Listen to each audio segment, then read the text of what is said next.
The topic that we will discuss today is symmetry and laws of conservation. So, if particular operator commutes with Hamiltonian, then they can share same eigenvalues. This is basically the symmetrical property of Hamiltonian. अगर कोई भी particular operator Hamiltonian के साथ commute करता है तो उन दोनों की जो आइगन वैल्यूज़ होंगी वो सेम होंगी.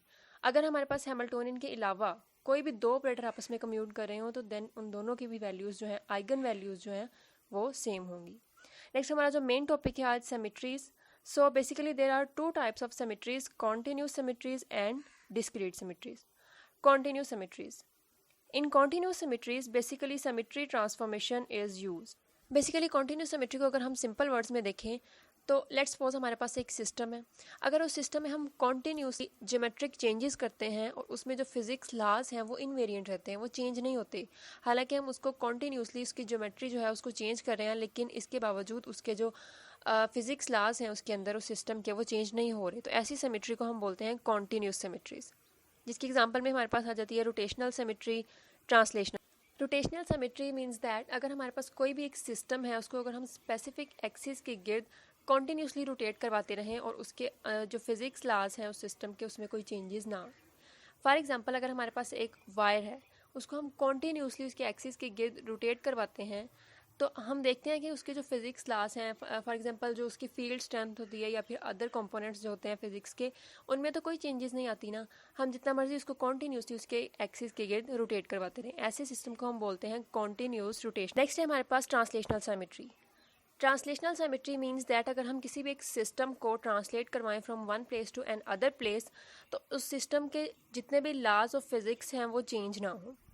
ट्रांसलेट मीन्स दैट कि अगर हमारे पास एक सिस्टम पड़ा हुआ है उसको हम एक जगह से दूसरी जगह पर रिप्लेस कर दें विदाउट रोटेटिंग, उसमें कोई भी उसकी चेंजेस ना करें, ना रोटेट करवाएं, जस्ट उठा के उसको एक जगह से दूसरी जगह पर रख दें, तो उस सिस्टम के जो लॉज ऑफ फिजिक्स हैं उनमें कोई भी चेंजेस नहीं आएगा. ऐसी सिमेट्रीज को हम बोलते हैं ट्रांसलेशनल सिमेट्री. नेक्स्ट हमारे पास if Hamiltonian commutes with displacement operator then momentum is conserve, and if Hamiltonian commutes with rotational displacement operator then angular momentum conserve. Next है हमारे पास डिस्क्रीट सिमेट्रीज. यहाँ पर डिस्क्रीट सिमेट्रीज आएगा. There are 3 different types of discrete symmetry: exchange of particles, parity और space invariant, time reversal invariance. So the first is exchange of particles. Fermions and bosons have very distinct properties with regard to the exchange. What is fermions? Fermions are the particles with spin that come in half integer multiples. Fermions basically हमारे पास microscopic particles होते हैं जिनका spin जो है वो half integer multiple होता है. For example 1/2, 3/2, 5/2 etc. They have antisymmetric wave function. What mean is that we have psi r1 r2 is equal to minus psi r2 r1.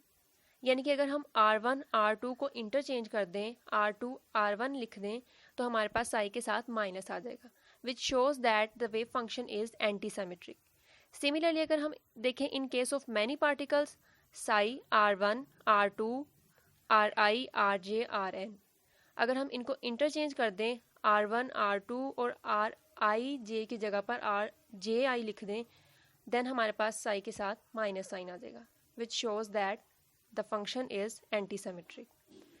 Antisymmetric properties enables to writing the wave function in form of Slater determinant. It means that due to above two antisymmetric properties हम किसी भी function को Slater determinant में लिख सकते हैं. So what is Slater determinant? In Slater determinant basically the wave function is written in term of matrices, and we know that if we change the rows and columns with one another then it picks up a negative sign. And this is exactly what is required for the wave function of many particle Fermi system. And also if two of the rows or the columns become same then the determinant vanishes. In Slater determinant हम किसी भी wave function को matrices की form में लिख सकते हैं, जो कि हमारे पास एक ईजी वे होता है किसी भी वेव फंक्शन को रिप्रेजेंट करने का, क्योंकि मैट्रिसेस की हमारे पास डिफरेंट प्रॉपर्टीज़ होती हैं. फॉर एग्जांपल किसी भी दो रोज़ और कॉलम्स को अगर हम इंटरचेंज करें तो हमारे पास माइनस साइन आ जाता है, और अगर हम अगेन दो रोज़ और कॉलम्स को इंटरचेंज करें तो अगेन माइनस साइन आ जाता है. और इसी तरह एक और प्रॉपर्टी भी है, अगर हमारे पास दो रोज़ और कॉलम्स जो हैं वो सेम हों then the determinant becomes vanishes. तो इस तरह मैट्रिसेस को सॉल्व करना हमारे पास ईजी होता है इन स्लैटर डिटर्मिनेंट. नेक्स्ट है bosons. Bosons are the particles with spin in integer multiples. Bosons भी बेसिकली हमारे पास माइक्रोस्कोपिक पार्टिकल्स होते हैं जिनकी स्पिन इंटीजर मल्टीपल होती है, for example 0, 1, 2, 3 and onward. Bosons is correspond to symmetric wave function. Symmetric wave function means symmetric with respect to the interchange of particles, which means that psi r1 r2 is equal to psi r2 r1. यानी कि अगर हम particles को interchange कर दें, r1 r2 की जगह पर r2 r1 लिख दें, तो हमारे पास वेव फंक्शन में कोई भी चेंजेस नहीं आएगी. इन केस ऑफ फर्मियंस हमारे पास माइनस साइन आ जाता है, दैट शोज दैट वो एंटी साइमेट्रिक है. लेकिन यहाँ पर हमारे पास वेव फंक्शन में कोई चेंजेस नहीं आती. Psi r1 r2 is equal to psi r2 r1. तो ये हमारे पास साइमेट्रिक वेव फंक्शन है.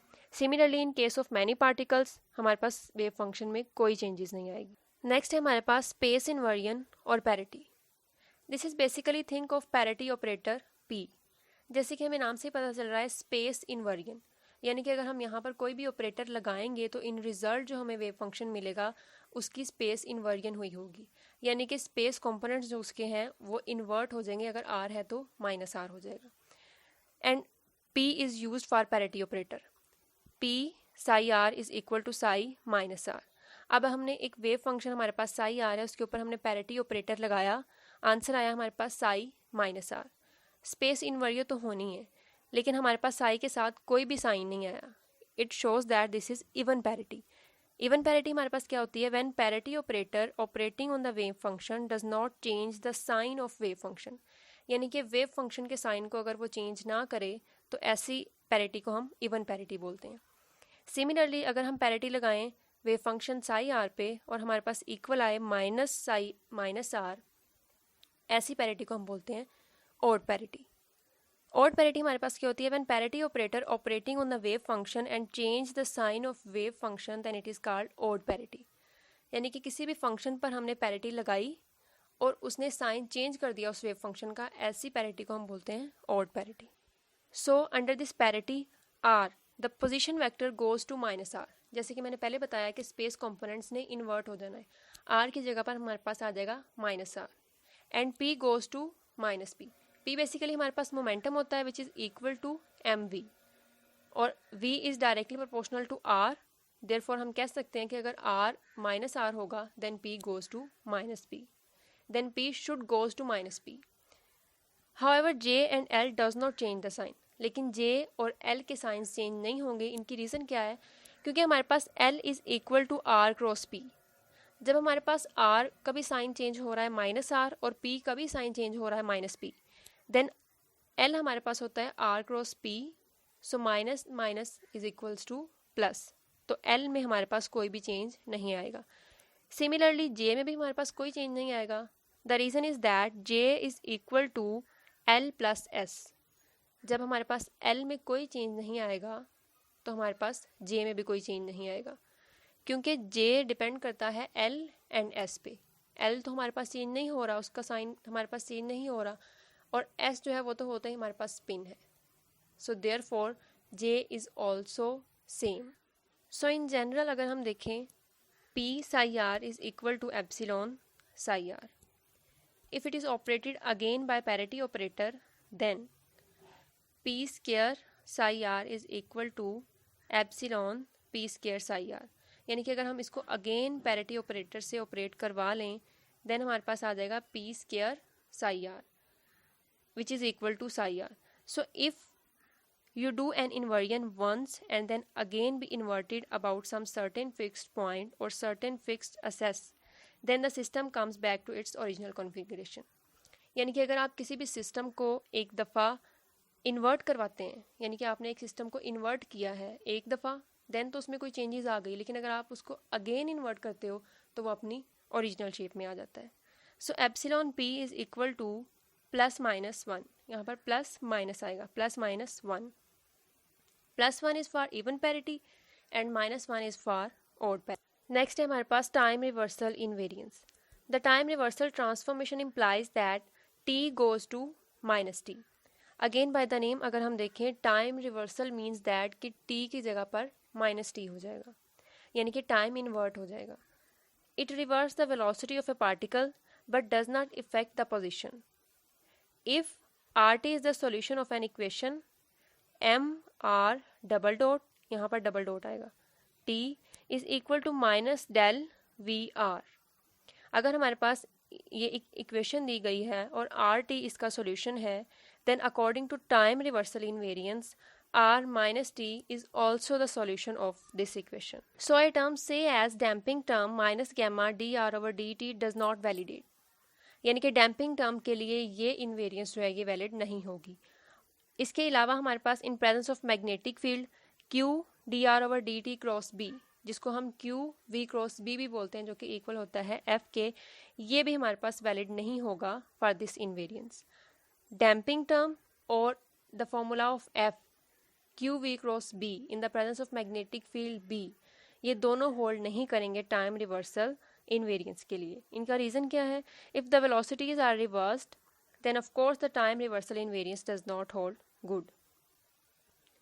नेक्स्ट है हमारे पास under this time reversal R of course remain same. R पे हमारे पास कोई भी फ़र्क नहीं पड़ेगा, R हमारे पास सेम ही रहेगा, लेकिन P changes to minus P, यहाँ पर P चेंज होगा। क्यों? क्योंकि P is equal to mv, और क्योंकि V हमारे पास चेंज होगा because V depends upon T, तो हमारे पास P इज़ इक्वल हो जाएगा माइनस P के। और चूँकि हमारे पास P चेंज हो रहा है, देयरफॉर हमारे पास J और L की वैल्यूज़ भी चेंज होंगी, क्योंकि L is equal to R cross P।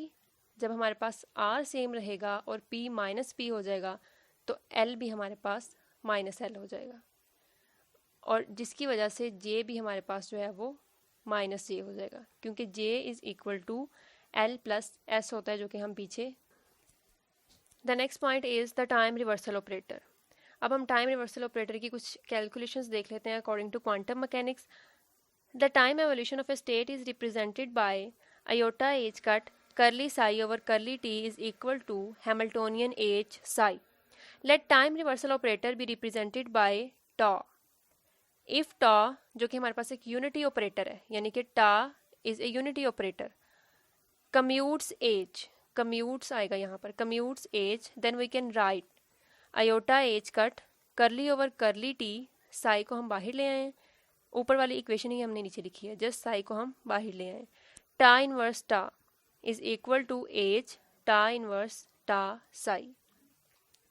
ऊपर वाली लाइन में हमने कहा है ना कि टा इज ए यूनिटी ऑपरेटर, यानी कि कोई भी ऑपरेटर हमारे पास यूनिटी कब होता है? जब टा इनवर्स जो है वो 1 के इक्वल हो। अब अगर यहाँ पर हम टा इनवर्स लगा भी लें तो हमारे पास इक्वेशन पे कोई फ़र्क नहीं पड़ेगा, और हमें टाइम रिवर्सल की कैलकुलेशन चाहिए, देयरफॉर हमने इसको यहाँ पर ऐड किया है। टा इनवर्स टा आ गया हमारे पास इस इक्वेशन में। नेक्स्ट हमने इस इक्वेशन को दोनों साइड्स पे टा के साथ मल्टीप्लाई कर दिया है, कुछ भी नहीं किया, जस्ट दोनों साइड्स पे हमने टा के साथ मल्टीप्लाई किया है। चूँकि हमने कहा है कि टा एंड एच कम्यूट करते हैं, देन टा and H in a bracket is equal to 0। So next is minus iota H cut curly over curly T टा psi is equal to H टा साई। अब हमारे पास इक्वल होगा टा iota H cut curly over curly T टा inverse is equal to minus iota H cut curly over curly T. If E psi is equal to E star, then commutation relation is satisfied. Thus, time reverse operator is simply a configuration operator. That's the end. Thank you.